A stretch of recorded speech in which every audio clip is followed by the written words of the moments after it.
அத்தியாயம் 6. நிலவை பிடித்து சிறு கரைகள் துடைத்து குறு முறுவல் பதிந்த முகம். நினைவை பதித்து மன அலைகள் நிறைத்து சிறு நளினம் தெளித்த விழி. பசித்த வயிறும் கொதித்த மனமுமாக பூரணி என்னும் பெண் மதுரை நகரத்து நார்ச்சந்தியில் மயங்கி விழுந்தபோது மங்களேஸ்வரி அம்மாளும் இந்த கதையின் வாசகர்களும் தான் அனுதாபப்பட்டு உள்ளம் துடித்தார்கள் என்று நினைத்திருந்தோம். ஆனால் அன்று அங்கே அந்த சம்பவம் நடந்த இடத்துக்கு மிக அருகில் ஓர் இளம் கவி உள்ளமும் துடித்திருக்கிறது. வெறும் மனிதர்கள் வாழுகிற தலைமுறையின் துன்பத்தைக் கண்டு கொதித்திட ஒரு கவி உள்ளமா? நியூஸ் ரிப்போர்ட்டர்கள் வாழும் நூற்றாண்டல்லவா இது? நடுத்தெருவில் பெண் மயங்கி விழுந்தாள் என்று நியூஸ் எழுதலாம். கவி எழுதத் துடித்த அந்த உள்ளம் யாருடையது? கைகள் யாருடையவை? அறிந்து கொள்ள ஆவலாயிருக்கிறதல்லவா? ஆச்சரியகரமான அந்த இளைஞனை சந்திக்கலாம் வாருங்கள். அதோ அந்த நார்ச்சந்திக்கு மிக அருகில் கிழக்கை பார்த்த வாயில் அமைந்த அச்சாப்பீசு ஒன்று தெரிகிறதே. அதற்குள் நுழைந்து அங்கே நடப்பதை கவனிக்கலாம். மீனாட்சி அச்சகம். எல்லாவிதமான அச்சுவேலைகளும் ஏற்றுக்கொள்ளப்படும். குறித்த நேரம், குறைந்த செலவு என்று பெரிய விளம்பர பலகை வெளியே தொங்குகிறது.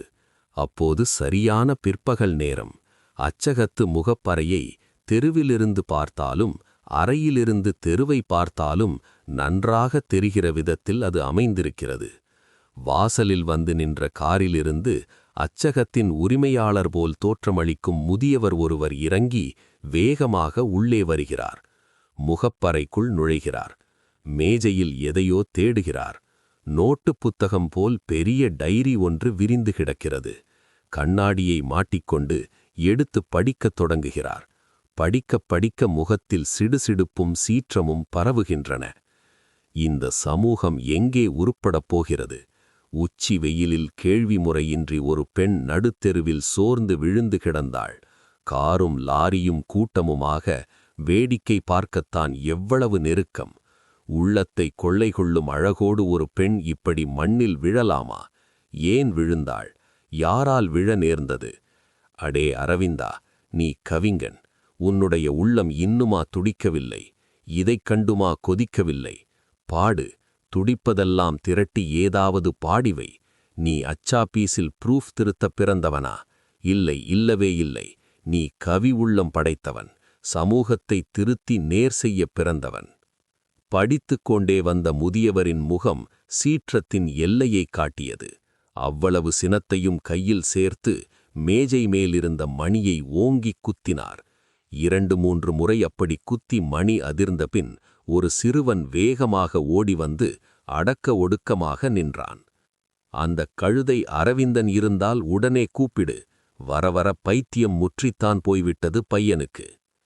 சிறுவன் அரவிந்தன் என்று பெயர் குறிக்கப்பட்ட ஆளை கூப்பிட்டுக் கொண்டு வருவதற்காக அச்சகத்தின் உட்புறம் ஓடினான். பலவிதமான அச்சு எந்திரங்களின் ஓசைக்கிடையே அச்சுக்கோர்ப்பவர்களுக்கு பக்கத்தில் நின்று பேசிக் கொண்டிருந்த ஓர் அழகிய வாலிபனை போய் கூப்பிட்டான் சிறுவன். சிவந்த நிறம், உயர்ந்த தோற்றம். காலண்டர்களில் கண்ணனும் ராதையுமாக சேர்ந்து வரைந்துள்ள ஓவியங்களில் குறும்பும் அழகும் இணைந்து களையாகத் தோன்றுமே. கவர்ச்சியானதொரு கண்ணன் முகம், அதுபோல் எடுப்பான முகம் அந்த வாலிபனுக்கு. கதர் ஜிப்பாவும் 4 முழம் வேட்டியுமாக எளிமையில் தோன்றினான் அவன். சார், முதலாளி வந்திருக்காரு, உங்களை கூப்பிடுறாரு. மேஜை மேலிருந்து எதையோ எடுத்து படிச்சிட்டு ரொம்ப கோபமா இருக்காருங்க. தேடி வந்த சிறுவன் பின்தொடர வாலிபன் முன்புறத்து அறையை நோக்கி விரைந்தான். மனத்தில் துணிவையும் நம்பிக்கையையும் காட்டுகிற மாதிரி அவனுடைய நடை கூட ஏறு போன்று பீடு நடையாக இருந்தது. அறை முன்புற வாசலில் அவன் தலை தென்பட்டதோ இல்லையோ அவர் சீறிக்கொண்டு இறைந்தார். அரவிந்தா, இது என்னடா இது உளறல்? உன்னை இங்கே நான் ப்ரூஃப் திருத்துவதற்காகத்தான் வேலைக்கு வைத்திருக்கிறேன், சமூகத்தை திருத்துவதற்காக அல்ல. அவர் கையிலிருந்த நோட்டு புத்தகத்தை பார்த்தவுடன் அவன் உதட்டை கடித்துக்கொண்டு சற்றே வெட்கத்தோடு தலைகுனிந்தான். அப்போதும் அந்த முகத்தின் அழகு தனியாக தெரிந்தது. நீல முகம், அதில் எழிலான கூரிய நாசி எடுப்பாக இருந்தது. என்னடா நான் கேட்கிறேன், பதில் சொல்லாமல் கல்லடி மங்கன் மாதிரி நிற்கிறாய்? 10 மணிலிருந்து சாயங்காலம் 5 மணி வரையிலும் இந்த வேலைதான் தினம் இங்கே நடைபெறுகிறதோ? இல்லை சார். இன்றைக்கு மத்தியானம் இங்கே எதிர்த்தாற்போல் நடுத்தெருவில் ஒரு பெண் மயங்கி விழுந்து விட்டாள். அதை பார்த்து கொண்டே இருந்த நான் ஏதோ மனதில் தோன்றியதையெல்லாம். மனத்தில் தோன்றியதையெல்லாம் அப்படியே கவிதையாக தீட்டிவிட்டாயோ? அதில்லை சார். இப்படி ஏதாவது தோன்றினால் அதை இந்த டைரியில் எழுதி வைப்பது வழக்கம். ஆஹா, எழுதி வைக்காமல் விட்டுவிடலாமா பின்னே? அப்புறம் உலகத்துக்கு எத்தனை பெரிய நஷ்டமாகப் போய்விடும். போடா கழுதை, அச்சுக்கு வந்திருக்கிற வேலைகளையெல்லாம் தப்பில்லாமல் செய்து நல்ல பேர் வாங்க வழியில்லை. கவி எழுதுகிறானாம் கவி, உருப்படாத பயல். சொல்லிவிட்டு நோட்டு புத்தகத்தை அவன் முகத்துக்கு நேரே வீசி எறிந்தார் மீனாட்சி அச்சகத்தின் உரிமையாளர் மீனாட்சி சுந்தரம் பிள்ளை. நோட்டு புத்தகம் கீழே விழுந்து விடாமல் 2 கைகளாலும் எட்டிப் பிடித்து கொண்டான் அரவிந்தன். அவனுக்கு அந்த நோட்டு புத்தகம் உயிர் போன்றதல்லவா? எத்தனை எத்தனை உயர்ந்த குறிப்புகளையும் உணர்ச்சிகளை துண்டு துண்டாக வெளியிடுகிற கவிதைகளையும் அவன் அந்த நோட்டு புத்தகத்தின் பக்கங்களில் செல்வம் போல் எழுதி வைத்திருக்கிறான். அவருக்கு தெரியுமா அதன் அருமை? நோட்டை வீசி எறிந்த சூட்டோடு அவனை முறைத்துப் பார்த்துவிட்டு உள்ளே அச்சுவேலை நடந்து கொண்டிருந்த இடத்துக்குச் சென்றார்.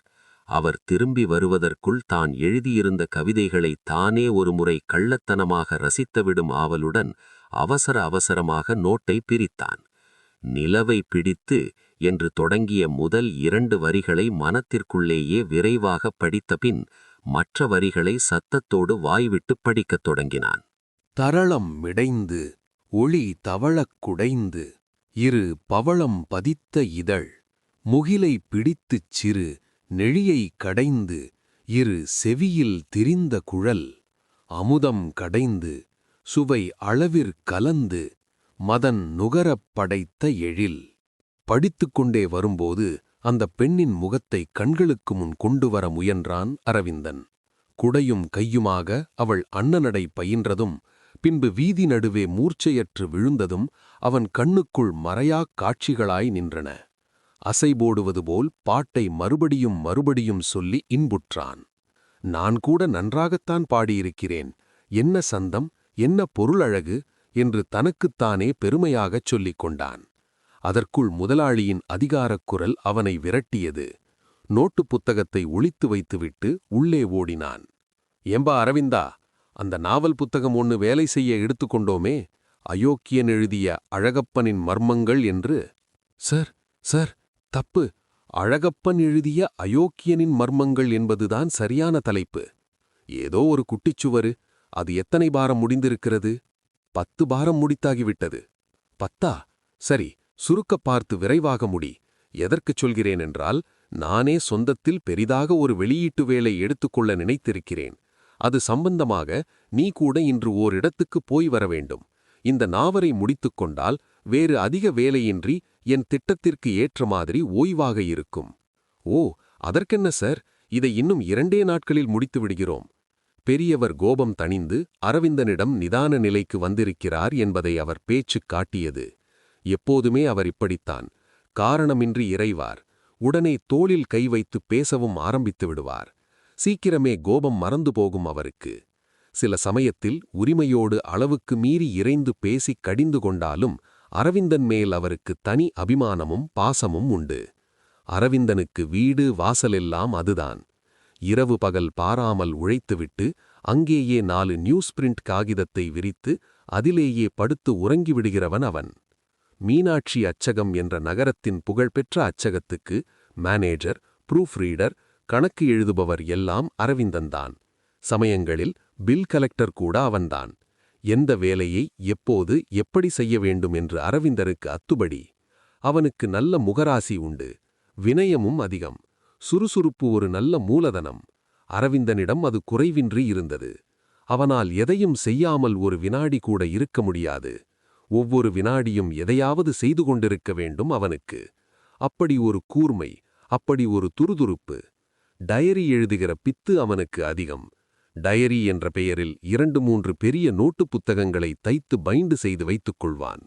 ஒன்றில் பொன்மொழிகளாக குறித்து வைத்துக் கொள்வான். இன்னொன்றில் தனக்கு தோன்றுகிறதை அப்போதைக்கப்போது கிறுக்கி வைத்துக் கொள்வான். 3வது நோட்டில் வரவு செலவு அச்சகம் சம்பந்தமான நினைவுக் குறிப்புகள் எல்லாம் இருக்கும். இந்த கவி எழுதுகிற கிறுக்கு ஒரு நெறியாகவே அவனை பற்றிக் கொண்டிருந்தது. திடீரென்று வரும் அந்த வேகம், எங்கே உட்கார்ந்திருந்தாலும் கையில் எந்த காகிதம் கிடைத்தாலும் அந்த வேகத்தை மனத்தில் தோன்றுகிறபடி எழுத்தில் எழுதி தணித்துக் கொண்டாக வேண்டும். நன்றாக முற்றிவிட்ட ஆமணக்கினால் வெடிக்காமல் இருக்க முடியாது. அதுபோலத்தான் அரவிந்தனின் கவிதை வேகமும். எழுதாவிட்டால் தாங்கிக் கொள்ள முடியாது. அந்த மாதிரி ஒரு அழகிய வேகமாகும் அது. அச்சக முதலாளியின் நாற்காலியில் அவர் இல்லாதபோது உட்கார்ந்து இது மாதிரி ஏதாவது கிறுக்கிக் கொண்டிருப்பான். மறந்து நோட்டு புத்தகத்தை அங்கேயே அவருடைய மேஜையில் வைத்துவிட நேர்ந்து, எதிர்பாராத சமயத்தில் அவரும் வந்து பார்த்துவிட்டால் இப்படித்தான் வாங்கிக் கட்டிக்கொள்வான். அவரும் ஏதோ கோபத்தில் பேசிவிடுவேரியொழிய மனதுக்குள் பயல் பிழைத்துக் கொள்வான். கொஞ்சம் மூளை கூறியிருக்கிறது. எதையெதையோ கிறுக்கி வைத்தாலும் கருத்தோடு அழகாக கிறுக்கி வைக்கிறானே என்று அவனை பற்றி நினைத்து பெருமைப்படுகிறவர்தான். மீனாட்சி சுந்தரம் உள்ளே மெஷின்களை சுற்றி பார்த்து கொண்டிருந்தார்.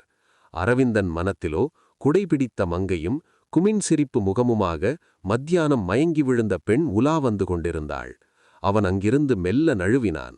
மறுபடியும் முன்புற அறைக்கு வந்து ஒளித்து வைத்த நோட்டு புத்தகத்தை எடுத்து முதலில் எழுதியிருந்த கவிதை வரிகளுக்குக் கீழே குடையை பிடித்த கரம், மனக் கொதிப்பை சுமந்த முகம், பெரும் பசியில் தளர்ந்த நடை என்று பதற்றத்தோடு அவசரமாக எழுதி முடித்தான்.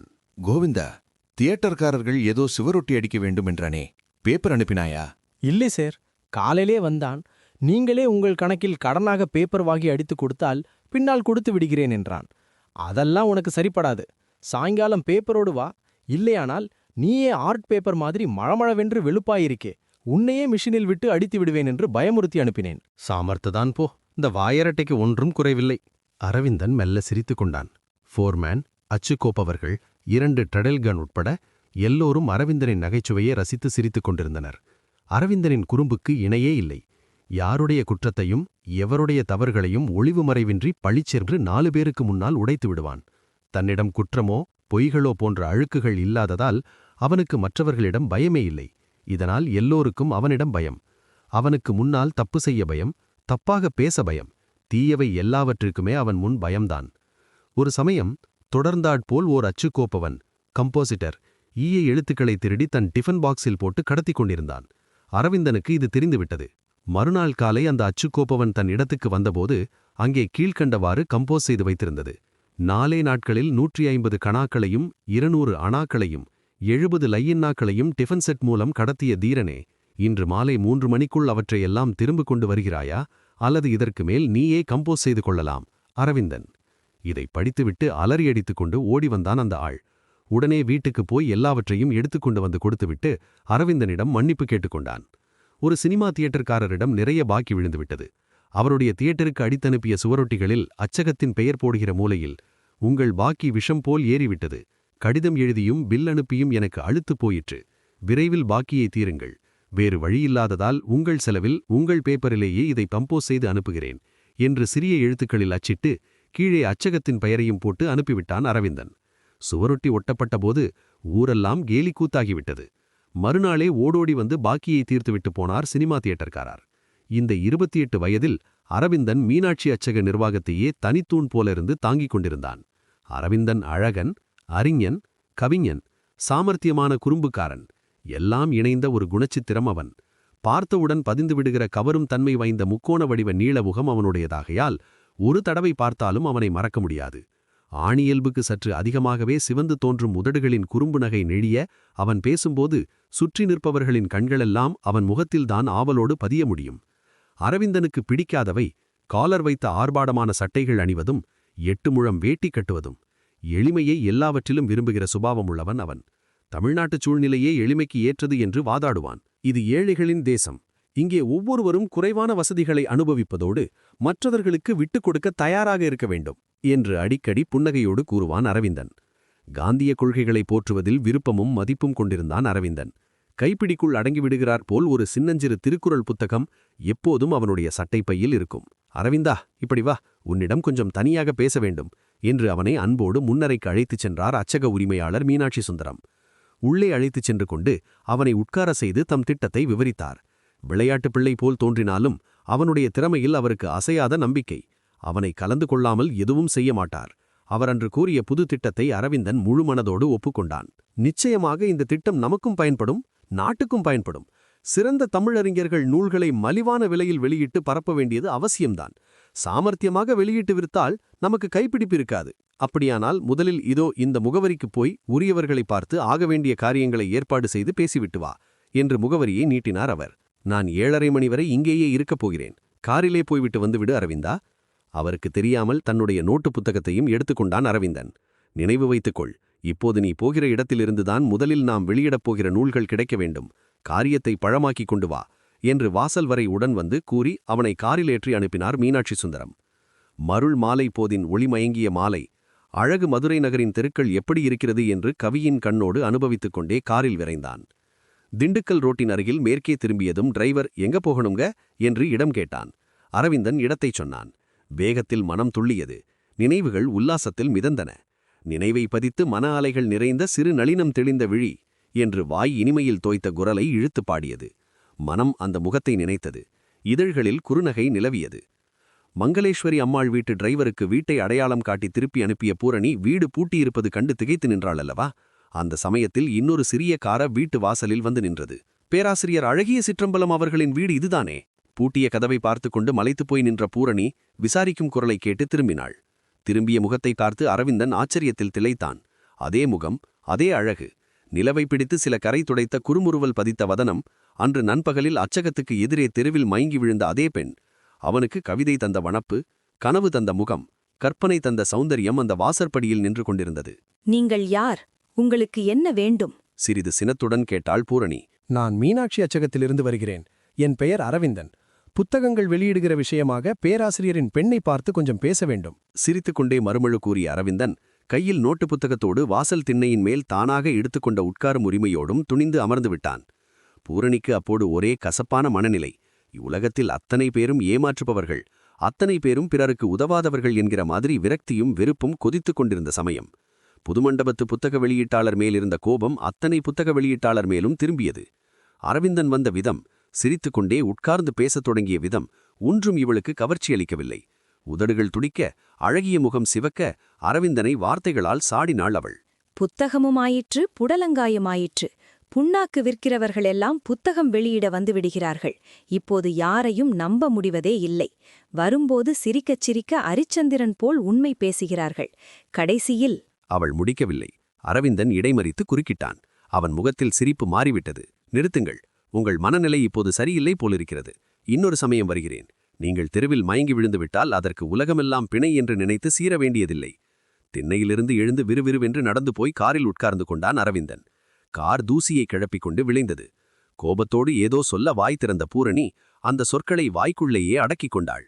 தான் தெருவில் மயங்கி விழுந்தது இந்த இளைஞனுக்கு எப்படி தெரியும் என்ற வினாப்பி அவள் மனத்தில் பெரிதாய் எழுந்தது.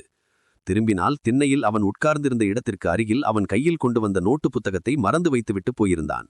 அதை கையில் எடுத்துக்கொண்டு தெருவில் விரைந்து இறங்கி மிஸ்டர் அரவிந்தன் என்று அவள் எழுப்பிய குயிர்குரல் இன் ஒலி எட்ட முடியாத தூரத்திற்கு கார் போயிருந்தது. அந்த முகமும் அந்த சிரிப்பும் காளை போல நடந்து போய் காரில் ஏறிய விதமும் அப்போதுதான் அவள் நினைவை நிறைத்தன. ஒரே கணம்தான் அந்த நினைவு. அடுத்த வினாடி சொந்த கவலைகள் வந்து சேர்ந்தன. பூட்டியிருக்கும் வீடு, தங்கையும் தம்பிகளும் எங்கே போனார்கள் என்று தெரியாத திகைப்பு எல்லாம் வந்து அவள் மனத்தில் சுமை பெருக்கி அழுத்தின.